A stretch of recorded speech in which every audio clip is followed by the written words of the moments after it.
இந்த வீடியோவில் நம்ம இந்த காம்பனண்ட்டுக்கு எப்படி நம்ம ஃபேஸ் க்ரூவிங் பண்ணுறது, அதுக்கு எப்படி டூல் செலெக்ஷன் பண்ணுறது, அதுக்கு எப்படி நம்ம டூல் ஆஃப்செட் எடுக்கிறது அப்படின்றத பற்றி நம்ம ஓவராலாக ஃபேஸ் க்ரூவிங் பற்றி எல்லாமே பார்க்கலாம். நம்ம சப்ஸ்கிரைபரில் நிறைய பேர் வந்து ஃபேஸ் க்ரூவிங் பற்றியும் கேட்டிருந்தாங்க. அதில் என்னென்ன டவுட் இருக்குன்னு சொல்லியிருந்தாங்க.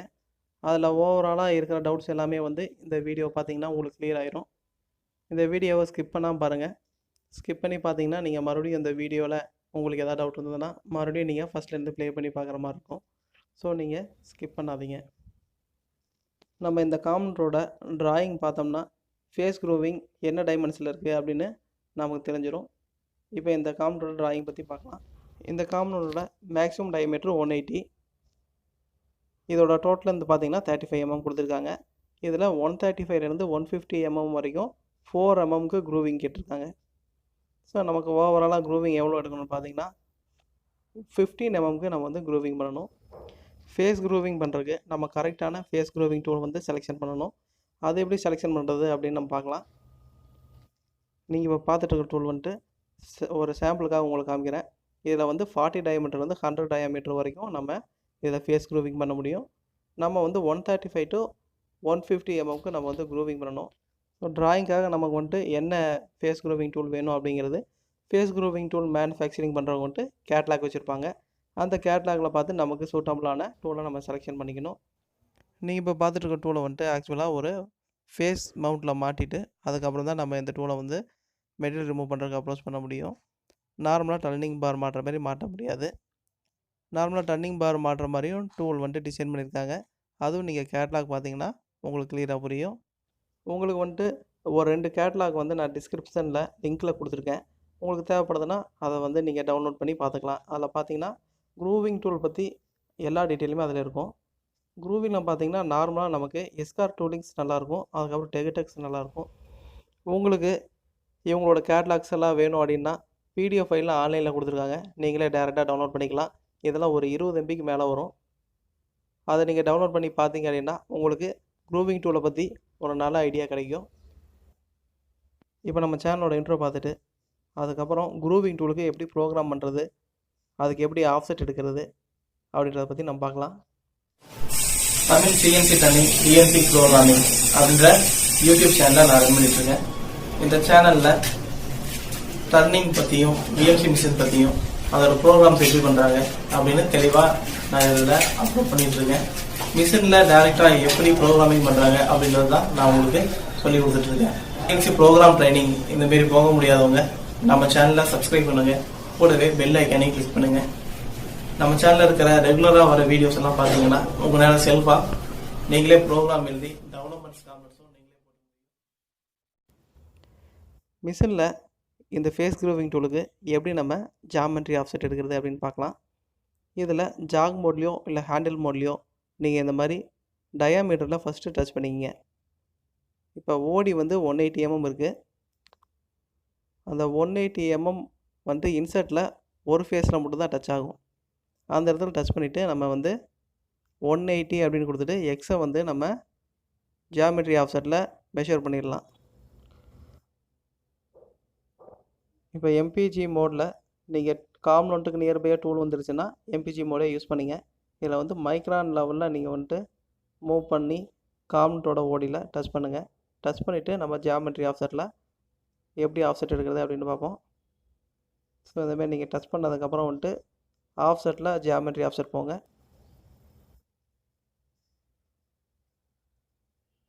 அந்தமாரி ஆஃப்செட்டில் ஜியாமெட்ரி ஆஃப்செட் பேஜ் எடுத்துகிட்டு இப்போ எக்ஸ் டயமீட்டர் வந்து நம்ம 180 அப்படின்னு கொடுத்துட்டு மெஷர் பண்ணணும்.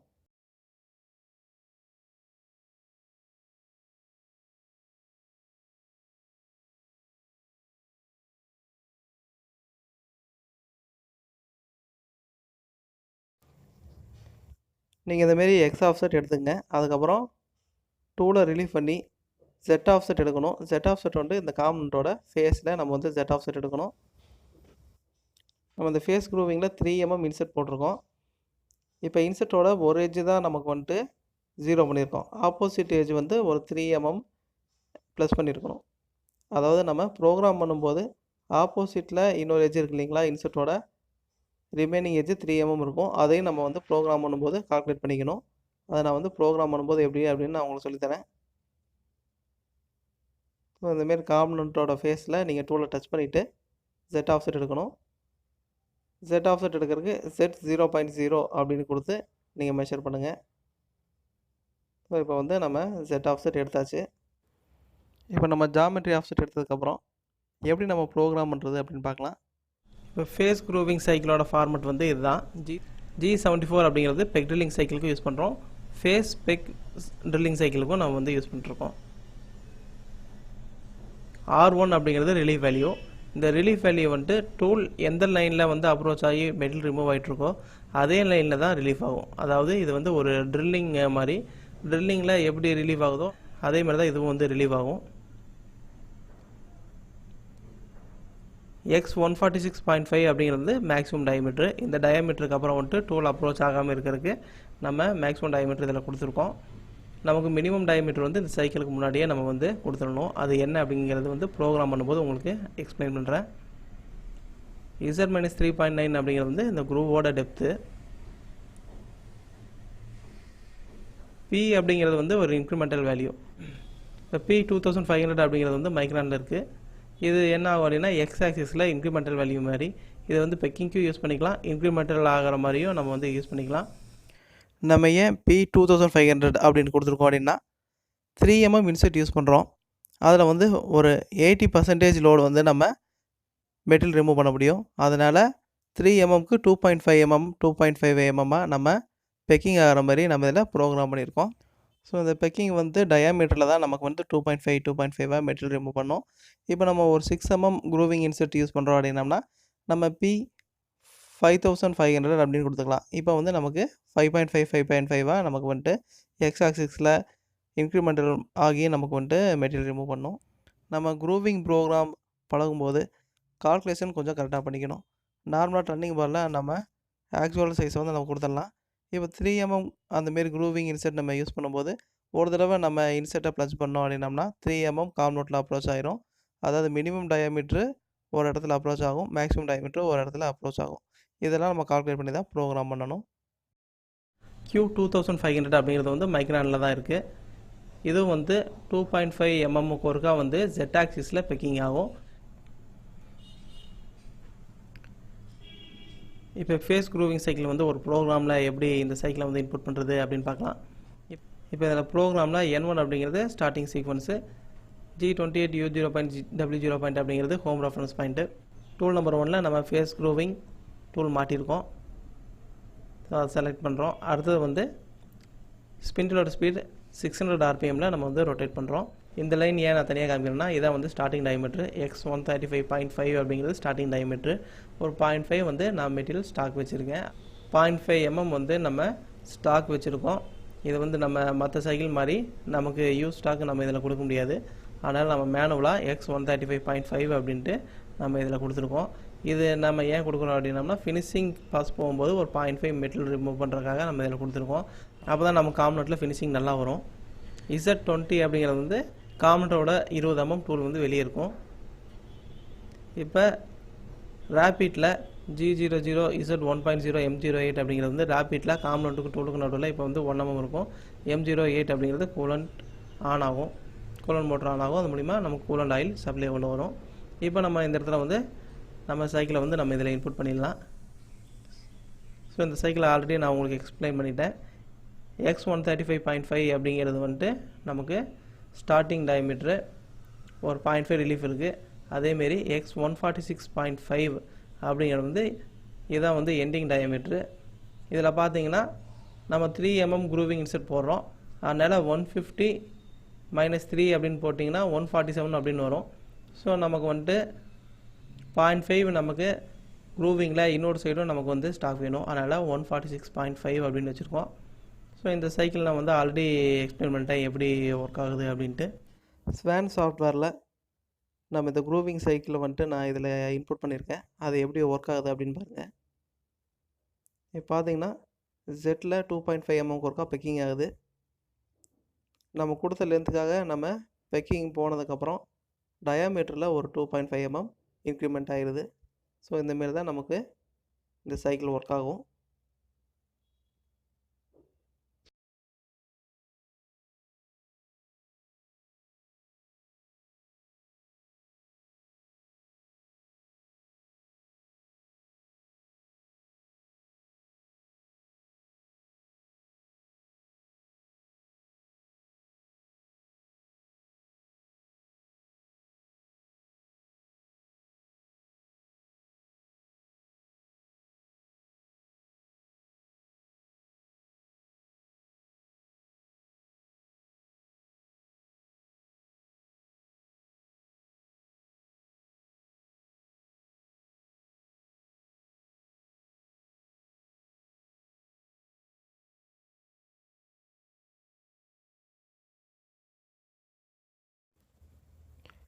இந்த மாதிரி நம்ம க்ரூவிங் டூலை யூஸ் பண்ணி ரஃப் பாஸ் எடுத்து முடிச்சதுக்கப்புறம் டூலை ரிலீஸ் பண்ணுறோம்.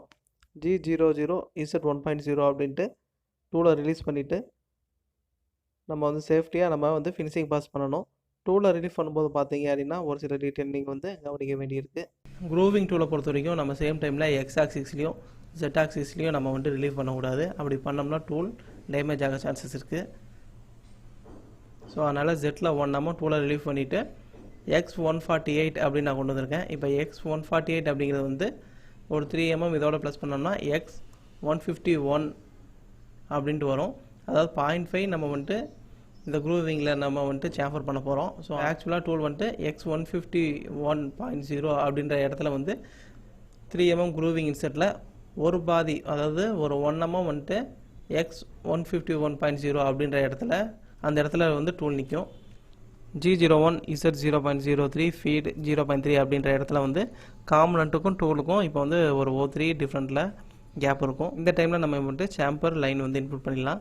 இப்போ X147 அப்படின்னா X150 அப்படின்னு இன்செட்டோட இன்னொரு ஏஜ் வந்து மேட்ச் ஆகும். அந்த இடத்துல நம்ம வந்து செட் 0.5 அப்படின்னு கொடுத்துட்டு இந்த சேம்பர் லைன் எழுதியிருக்கோம். அதுக்கப்புறம் Z-4.0 அப்படின்னு போட்டிருக்கோம். ஆக்சுவலாக இந்த க்ரூவோட டெப்த் வந்து 4 mm. இதில் பார்த்தீங்கன்னா Z-3.9 அப்படிங்கிறது 0.1 வந்து Z ஆக்சிஸில் நான் வந்து ஸ்டாக் வச்சுருக்கேன். இது எதுக்கு வச்சுருக்கேன் அப்படின்னா ஃபினிஷிங்கில் வந்து லைன் மார்க் இருக்கக்கூடாது அப்படின்றதுக்காக நான் ஸ்டாக் வச்சுருக்கேன். இப்போ வந்து Z-4 அப்படின்ட்டு ஃபினிஷிங் பாஸ் சேர்த்து எடுத்துடலாம்.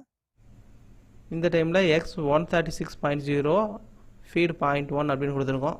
இப்போ பார்த்தீங்கன்னா X135.5க்கு நமக்கு வந்து ஃபஸ்ட்டு பாஸ் டூல் போயிருக்கோம். நம்ம X136.0 அப்படின்ட்டு நம்ம ஃபேஸில் ஃபினிஷிங் பாஸ் எடுத்துடலாம். அதுக்கப்புறம் டூலை ரிலீவ் பண்ணி நம்ம இன்னொரு சைடு வந்து சேம்பர் பண்ண வேண்டியது இருக்குது. அதுக்காக நம்ம டூலை ரிலீவ் பண்ணுறோம். இப்போ G01Z1.0 ஃபீட் 1.0ன்னு கொடுத்துருக்கேன். இந்த டைமில் டூல் காம்பனோட ஒரு 1 mm வெளியே வந்துடும். இப்போ பார்த்தீங்கன்னா நம்ம டர்னிங் டூலுக்கு நம்ம எப்படி சேம்பர் வேல்யூ கொடுக்குறோமோ அந்தமாரி X134.0 அப்படின்ட்டு இப்போ 0.5 சேம்பர் எடுத்திங்கன்னா 1 mm நம்ம வந்துட்டு டயாமீட்டரில் நம்ம கொடுக்கணும். அந்த வேல்யூவை வந்துட்டு X135 அப்படின்னா X134.0 அப்படின்னு கொடுத்துருக்கோம். இப்போ டயாமீட்டரில் டூலை நகர்த்தினதுக்கப்புறம் Z ஆக்சிஸில் மறுபடியும் நம்ம O3 ரிலீஃபில் நம்ம டூலை உள்ள கொண்டு வரோம். அதுக்கப்புறம் G01X135.0 Z0.5 ஃபீட் 0.1 அப்படின்னு கொடுத்து நம்ம சேம்பர் அடிச்சுட்டு சேம் X135.0க்காக Z-4.0 ஃபீட் 0.1 அப்படின்னு நம்ம கொடுத்துருக்கோம். ஸோ இப்படி கொடுத்ததுக்கப்புறம் நம்ம இந்த குரூப்பை வந்து கம்ப்ளீட் பண்ணிட்டோம். இப்போ நம்ம வந்து டூலை மறுபடியும் நம்ம எக்ஸ்லேயும் ஜெட்லேயும் சேம் டைமில் ரிலீவ் பண்ணணும். ஸோ இப்போ பார்த்தீங்கன்னா நமக்கு டூல் வந்துட்டு எந்த இடத்துலையும் ஹிட் ஆகாது. ஸோ நம்ம 2 ஆக்சிஸ்லேயும் நம்ம டூலை ரிலீவ் பண்ணுறோம். இப்போ பண்ண ப்ரோக்ராமை நம்ம வந்து ஸ்வான் சாஃப்ட்வேரில் எப்படி ரன் ஆகுது அப்படின்னு பார்க்கலாம். இந்த சிமுலேஷன் மட்டும் உங்களுக்கு ஸ்லோ ஸ்பீடில் போட்டிருக்கு. அப்போ தான் உங்களுக்கு வந்துட்டு நம்ம என்ன ப்ரோக்ராம் பண்ணியிருக்கோமோ அந்த ப்ரோக்ராம் ஓடுறது வந்து உங்களுக்கு கிளியராக புரியும். ஸோ நீங்கள் இந்த இதை பார்த்தீங்கன்னா உங்களுக்கு எப்படி ப்ரோக்ராம் பண்ணியிருக்கோம் அப்படின்றது நல்லாவே தெரியும். இப்போ நம்ம வந்து இந்த க்ரூவிங் சைக்கிளில் இல்லாமல் நம்ம எப்படி ப்ரோக்ராம் பண்ணுறது அப்படின்னு நீங்கள் கேட்டிங்க அப்படின்னா ஸோ அதுக்காக மேனுவலாக நம்ம ஒரு ப்ரோக்ராம் பண்ணிடலாம். இப்போ இந்த ரிலீஃப் ஆங்கிள் தான் நான் இந்த இடத்துல வந்து இன்புட் பண்ணியிருக்கேன். X135.0 Z20 அப்படின்னு இருக்கு இல்லைங்களா, அதே லைனை வந்து அதே லைனில் நான் Z1க்காக காம்பனட்டோட டூல் ஒரு 1 mm வெளியே இருக்கிற மாதிரி நான் இதில் வச்சுருக்கேன். ஸோ இதில் பார்த்தீங்கன்னா Z-3.9க்கு ஃபஸ்ட்டு பாஸ் போகுது. அப்புறம் டூலை நம்ம வந்து Z1க்கு ஃபீட் 0.5ல் அதே லைனில் நம்ம வந்து X135.5க்கு டூல் எப்படி டயமீட்டரில் காம்பனட்டோட மெட்டல் ரிமூவ் பண்ணி உள்ளே அப்ரோச் ஆகி போச்சோ அதே டயமீட்டரில் நம்ம வந்து டூலை ரிலீவ் பண்ணுறோம். அதுக்கப்புறம் நம்ம வந்து 2.5 mm இதில் வந்து ஆட் பண்ணியிருக்கோம். X135.5 ப்ளஸ் 2.5 அப்படின்னு போட்டோம்னா X138.0 அப்படின்னு வருது. X138.0க்கு அடுத்த பாஸை நம்ம நம்ம வந்து க்ரியேட் பண்ணிடலாம். இந்த பாஸும் வந்து நம்ம G01Z-3.9 ஃபீட் O5 அதுக்கு வந்துட்டு நம்ம மெட்டீரியல் ரிமூவ் பண்ணுறோம்.